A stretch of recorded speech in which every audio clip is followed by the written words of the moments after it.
Баршаңызға қайырлы күн, достар. Менің каналыма қош келдіңіздер. Бүгін сіздермен ауызашарға өте дәмді, ерекше әрі тойымды тамақтың рецептімен бөліскім келіп отыр. Дәл осы рецептпен сіздер де жасап көріңіздер. Сіздерге де ұнайды деген ойдамын. Ең алдыменен сүйектерді, еттерді осылай бөлек ыдысқа бір қайнатып алатын боламыз. Bir қайнағаннан кейін өздеріңіз көріп тұрғандай осылай өзін көбіктерін алып тастаймыз. Сөйтіп астын жай қоямыз. Осы орайда өздеріңіздің қалауларыңыз бойынша дәмдеуіштер қоссаңыздар болады. Қандай дәмдеуіш болса да өздеріңізге ұнаған.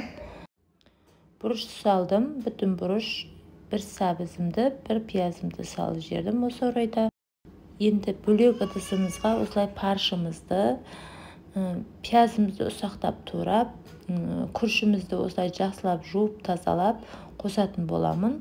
Және қара бұрыш қосып, осын жақсылап араластыратын боламын.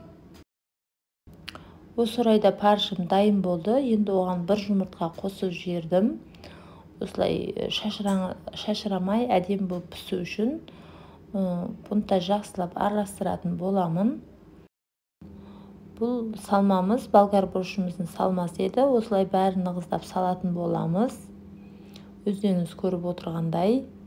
Достар, каналымда бірінші рет көріп отырсаңыздар, подписаться бөлімінде батырманы басып, маған тіркеліп алуды ұмытпаңыздар.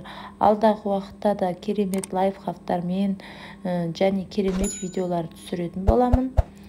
Соны көріп отыру үшін және де менің каналымда видео бөліміне өтсеңіздер, керемет лайфхактар, керемет пайдалы видеолар бар. Соны көрсеңіздер де болады. Осылай бірінші салмамызды осылай дайындайтын боламыз. Барлығын осылай манталаргаға орналастырамын. Өздеріңіз көріп тұрғандай, ауызашарға міндетті түрде жасап көріңіздер. Өте жұмсақ, өте тойымды тамақ және де асқазанға жеңіл. Видео ұнаса лайк басып, комментарий жазып, тіркелмеген жаңа көрермен болсаңыздар, тіркеліп алуды ұмытпаңыздар. Осындай каналдардың дамуына аз да болса өз үлестеріңізді қоса кетіңіздер. Келесі салмасына осылай картошкамызды ашып, тазалап, жуып, осылай барлығын осылай кесетін боламын. Енді сіздерде бұндай кесетін болмаса, әшейін кесіп сасаңыздар да болады. Мен сәнді көріну үшін осылай кесіп шықтым. Өздеріңіз көріп тұрғанда енді екінші салмамыз дайындап жатырмын.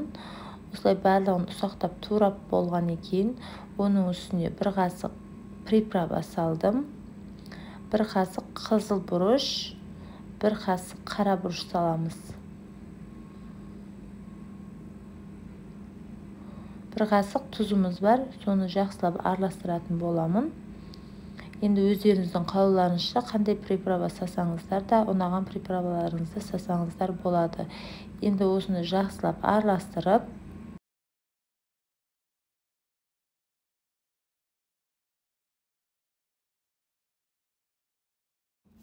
осылай мантаваркамызге бәрін салатын боламыз.